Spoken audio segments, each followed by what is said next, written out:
Welcome to the Cerebral Edge with strength and conditioning specialist Coach Kris.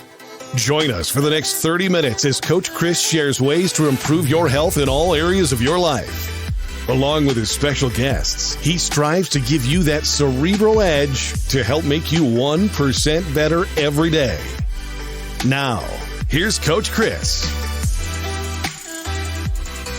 Hello, Colorado Springs. This is Power Talk 1040 KPPF. Welcome to the show. This is the Cerebral Edge. It's the show that aims to give you the edge to get you 1% better every day. Add it all up to 365 days a year, and you're well on your way to being a better, stronger version of yourself.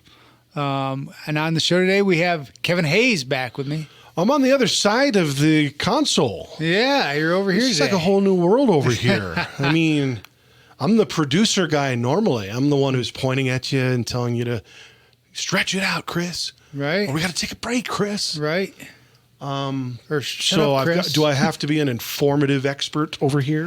You know what? Today is just going to be a little banter back and forth because I kind of want to get your take on some of the things that you see in the gym that people are doing that is just completely useless today, because I've got something I'm going to hammer on that people use all the time that's just completely, utterly useless and stupid. Something that a snake oil salesman has sold them on. Pretty much. Perhaps. Yeah. If your trainer is having you do some of the stuff I'm talking about today, they have no idea what they're doing.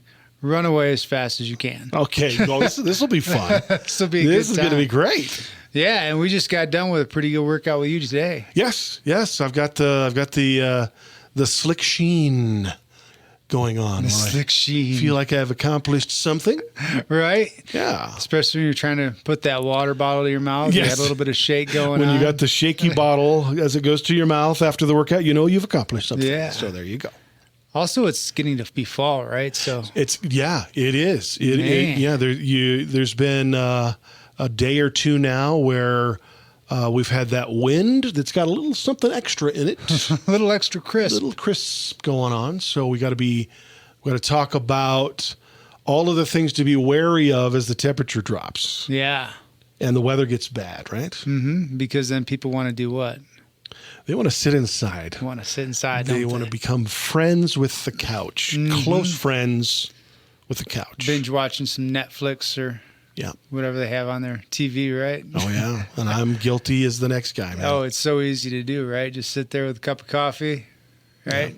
Watch. Yeah, how many times have you sat there and you're watching one of the streaming channels and someone's turned you on to a show and you watch the first episode and it goes right into the next episode? I know, right? I mean, it's like, In 5, Dang, 4, this is like- 3. It gives you a countdown. this is dangerous. It So is. you watch the second episode and it's really good. Yeah. And then here comes the third episode. I'm like, this is dangerous, man. Especially if it's a This show is- like The Terminalist. Have you seen that? I haven't started watching. I've Oh, heard a lot God, about that's it. a good one. Yeah. That is a really good one. Yeah.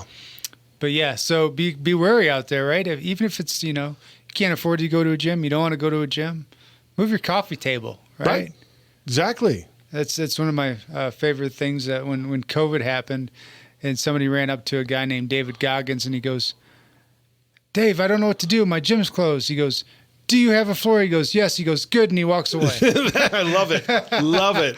Love it. And I would encourage everyone to do what I'm thinking of doing. And I will. It's challenge your significant other to stop.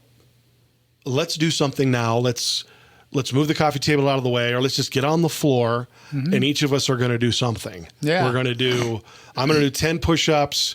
I'm going to rest. You do 10 sit-ups or 10 whatevers. And then we'll get back to it. Yeah. And don't be afraid. Don't be embarrassed to say that stuff, because what it is you get in that routine and you're afraid that they're going to look at you like you're an idiot or just, whatever. But they know, believe me, if you're sitting watching, you're in your 5th episode of some show and it's been like that for 3 nights, 5 nights, 10 nights in a row, Right. they know it's where your heart's at. And so don't be afraid to say, hey, no, we're not watching another show until we both get some sort of activity going right now. Do something. Whatever, right? you know. I mean, especially when you add the tempo in, you can get a really good, you can kick your butt. You can kick your butt real fast in 10 minutes, on your 15 living room minutes, floor. Totally. Right? Yes. And you can and just tear yourself up. Totally. Or if you don't want to do that, right? Just do something, right? Just do like 10 air squats or push-ups or yeah, I mean, just to start to get moving. Right? The last time you and I worked out, you had me doing really slow air squats, which is my I don't know what you call it, body weight or whatever. We might add a little extra weight with a rubber strap, but I could easily do that standing in front of the television all by myself. I don't need that extra strap that you gave me to use when I worked out. I can just cross my arms across my chest and make sure I go even a little bit slower, a little bit more concentrated and focused on a good quality rep up and down. And you do 10 of those, you're going to feel it. Yeah, you're absolutely. going to feel it. And then you'll feel a whole lot better when you push play.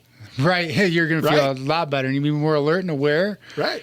But if anybody's interested in looking into some of these super slow modalities, I mean, look up Ellington Darden, right? Look up Mike Menzer. Like a lot of those programs are slow protocols, really quick, and they get you a really good, pump really fast and actually are effective. So these are people that believe in slow quality reps versus slow quality reps, tons of weight and showing off for the crowd at the gym. Yep, and going to basically momentary muscle failure, right? So Ellington Darden had a protocol that's also really good, and it's super tough to do. And, people might snicker and look at you, but it's super effective. It's a 30-second concentric. So on the way up, you're going 30 seconds. And then on the way down, you're going 30 seconds. And then in between, you do 10 reps. And then after 10 reps, then you do another 30-second, 30-second. And it's one set. And by the time that one set's done, you were screaming for the hills. Something you'll never see in a gym. Because it doesn't look cool. It doesn't look cool. It's not flashy. It's too hard. And it's hard. It's too hard. And it makes you look weak because you got to use lighter weight. And at least that's what goes into the minds of some of these folks. Yeah. Right. So not everything has to be a 500-pound squat to get good quality muscle to put that on. Right. But anyway, what I really wanted to get into was what's going on in gyms right now, right? And a lot of this garbage, and I will emphasize garbage, unbalanced surface training. You know what I mean by that? So you ever go into the gym and you see somebody has a Bosu ball, it's upside down, or, one of those half dome Bosu balls, it's upside down, and they're doing curls on it, or they're doing presses on it, where they're kind of wobbling back and forth. They're trying to stabilize on it, and they're trying to press, right? Or they're trying to get better balance by standing on a couple unbalanced discs, right, that are inflated. So you've seen the ones with the spikes on it, right? The discs with the spikes. You've seen them, right?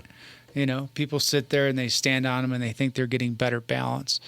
The only case where they do get better balance from that, massively ineffective, by the way, but they will sit there and they'll go, well, I've used them and I've gotten better balance. I'm like, well, they probably made your legs a little stronger because now you're using them. Right. But I could walk to Denver and I'd still get there.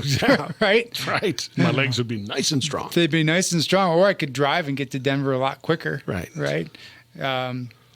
And the cost to benefit ratio is really low because it's so easy to fall off those things. Right. It's not transferable to solid ground. That's why. There's a principle in strength and conditioning called the law of specificity. It means what you train, your stimulus, you adapt to, right? So if I adapt to standing on an unstable surface, does it transfer to a stable surface? No. No. It doesn't, right? Well, how do we get that transferability to occur? Get rid of the freaking Bosu ball, right? Yeah. Do standing barbell curls on a surface, right, on a floor. And I've got plenty of studies because I've seen people try to use this for athletic training and things like that. And this has been debunked for as long as I've been, a strength coach, right, which is almost 10, 11 years ago. People were saying, this is stupid. Stop doing this stuff. It doesn't work. Athletes lose power. This is from the Journal of Sports Medicine.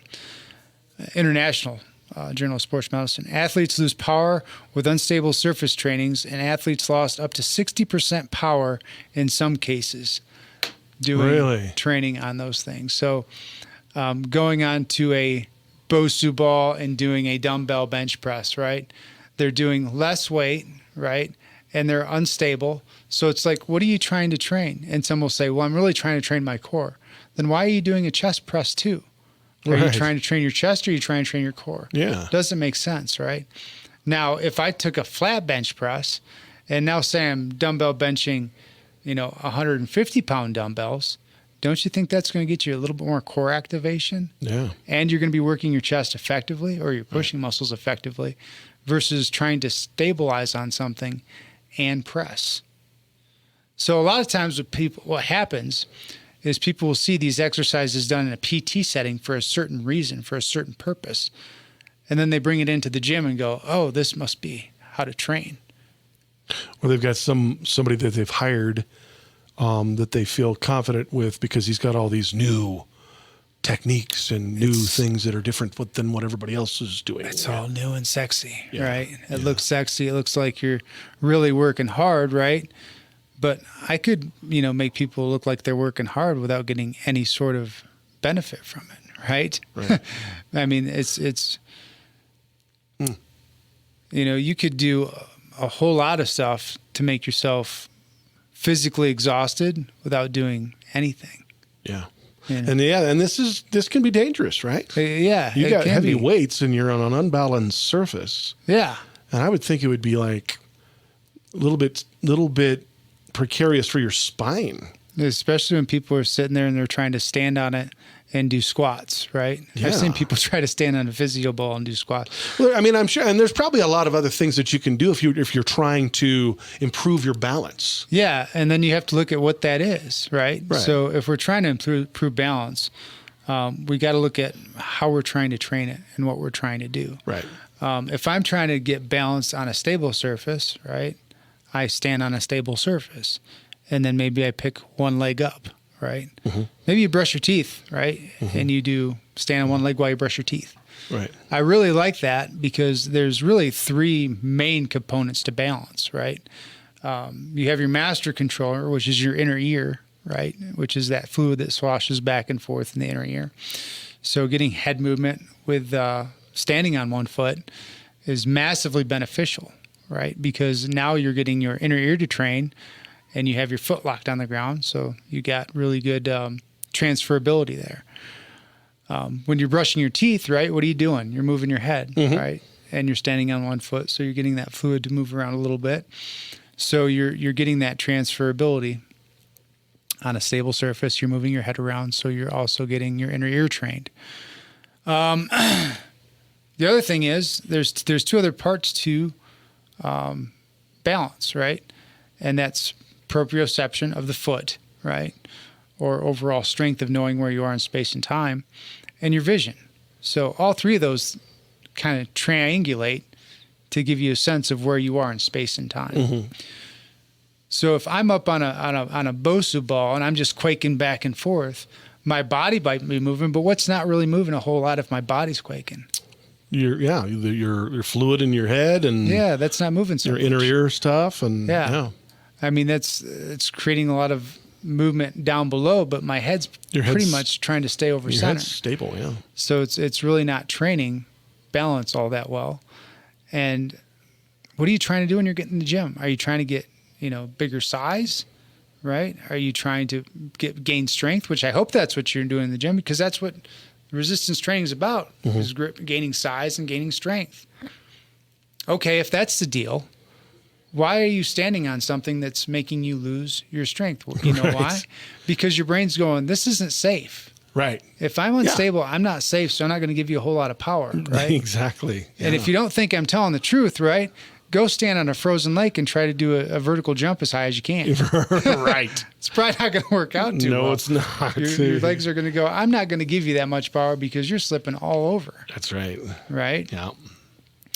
So anyway, great. Let's take a quick break here, because when we come back, I really want to get into producing maximal force, how to efficiently train balance and how to test yourself. Okay. So I think it's going to help you guys out a lot. So we'll be back in just a minute. This is the Cerebral Edge with Coach Kris here on Power Talk 1040.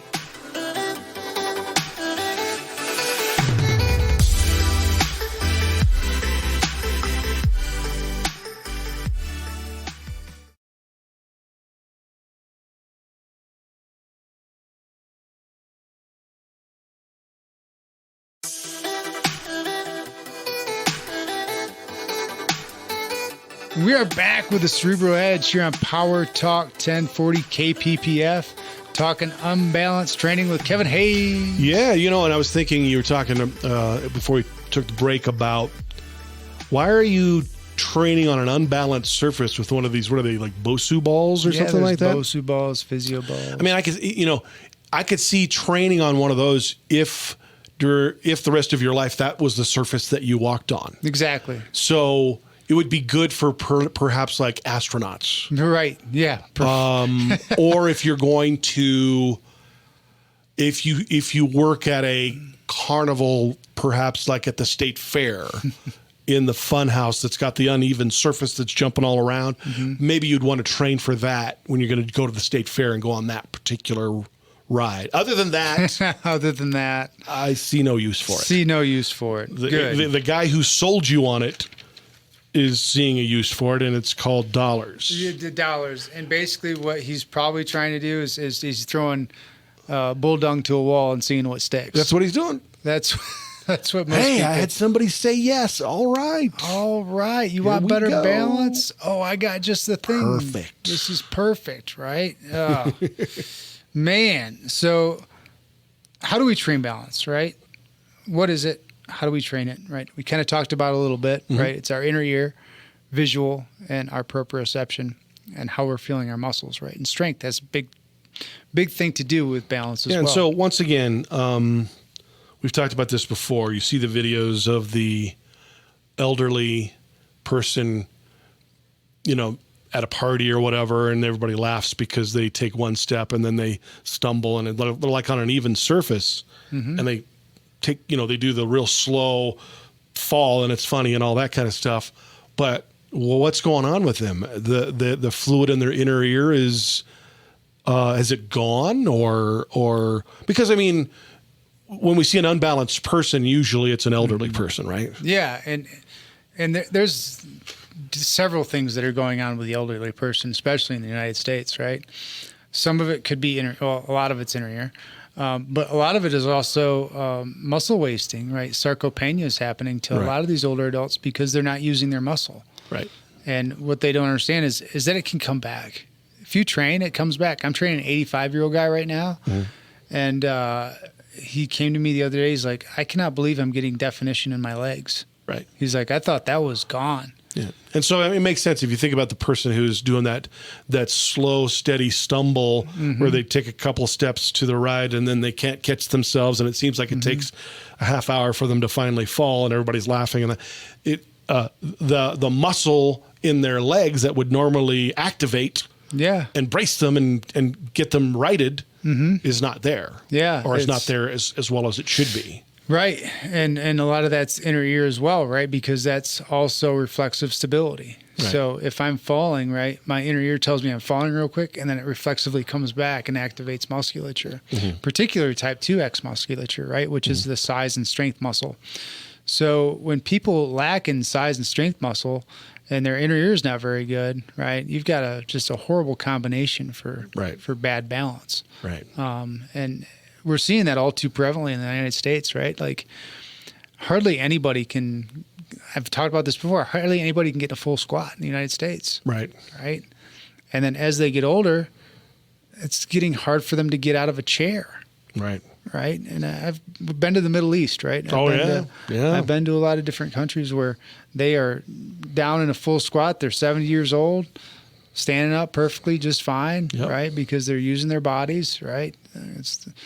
It's your body will not adapt unless it goes, I need to. And in the United States, it's so comfortable. Right. that the muscle, well, what do we need this muscle for? And your Exactly. body will You're not get rid of using it. Right. Yeah. And that's another law in strength conditioning. If you don't use it, you lose it. Right. And if it's really comfortable around and you're sitting around, kind of like how we were talking about in the beginning of the show, it's really easy to sit down on the couch, watch a bunch of Netflix. Your muscle goes away. Right. Your body literally will eat your muscle because it sees it as no longer useful. And it's like, well, I can use that for fuel. Right. So balance, we're training our inner ear. Yep. We're training our vision. And what else? And proprioception. So leg strength and also foot, right? So here's a good way that I use as a testing parameter. Anybody else can use this. If you're at home, you can stand in between a doorway or have a counter in front of you so that way you can brace yourself if you need to. So I'll start people with their feet just right underneath their legs, right? Or underneath their hips, sorry. And if they're pretty balanced there, then I'll have them close their eyes for 10 seconds, right? And see if they feel balanced there. And you count to 10, you see how many times you have to step outside of that, balance parameter. And it's up to 3 times, right? That's after 3 times you failed that next progression, right? So the next progression I go is feet together. Then once their feet are together, I'll have them open their eyes, right? 10 seconds, see how they feel. Close their eyes 10 seconds. No, it's getting harder. Right, it's getting harder. Because you got that center of balance or whatever is tighter down below. Yeah, we've got a less of a base of support. Yeah. And then after that, right, I'll have people do a tandem stance. So I have them put their right foot right in front of their back foot, stand nice and tall, right? And then I have them see how stable they are there, right? Wow, these are good. This is a good test. Yeah, and it's something you can do at home. And then I'll have them close their eyes and see how stable they are there, right? Wow. And then whatever one is your second from your hardest, so Right. not your absolute hardest, but second from hardest, so you can still do it, but have it be challenging, is say your stance right next to each other is pretty challenging, right? So I'll have them stand there. I'll have them look at a dot on the wall, and I'll just have them move their head from side to side while staring at that dot. Oh. And that's called a vestibular ocular reflex. So that's how you're training that. Yep. So that's how you're training that. Okay. And that's what I've been doing with you, right? Yeah. For Yeah. softball. Oh, yeah. And what was the last time you had a pop fly? Yep. Yeah, my problem was, and I think for a lot of older softball players or athletes, the ball straight up in the air, bam, crack, it's a hit, straight up in the air. And boy, as soon as I tilt my head back and I start tracking that ball, I'm falling off to the side, And we've been doing these exercises that Kris has been talking about, and the last time I had one, no problem. Solid. No problem. I mean, it wasn't like I felt like I was, 16 again. Right. But still, I mean, I tracked it, and I wasn't. It was fine. And I know I still have a ways to go because I have to admit that was a pretty simple one. It was straight up, straight down. If I would have had to run off to the right hard and then stop and plant and then try to, it may not have ended so well. But I could tell the difference. You're right. I could tell the difference. And that's the thing is when you do a drill that your nervous system likes, you'll find out right away. Right. So then you go back to your testing parameter, and then you close your eyes and you see, did my body like that drill or not? And if it did, you'll be way more stable. Right. Right. Wow. So this is, and every time I do it, I think to myself, this is big, especially for an elderly person who's having trouble. I mean, it can happen, and it's happening to a lot of us out there. it's happening to a lot of them. Simple exercises that you can do in your house that will instantly make a difference. Yeah. Very quick. Yeah. So the other one I have them do is stare at a dot on the wall, move their head up and down, right? So basically saying yes, right? And your eyes are staying on the dot while your head is moving up and in down. motion. So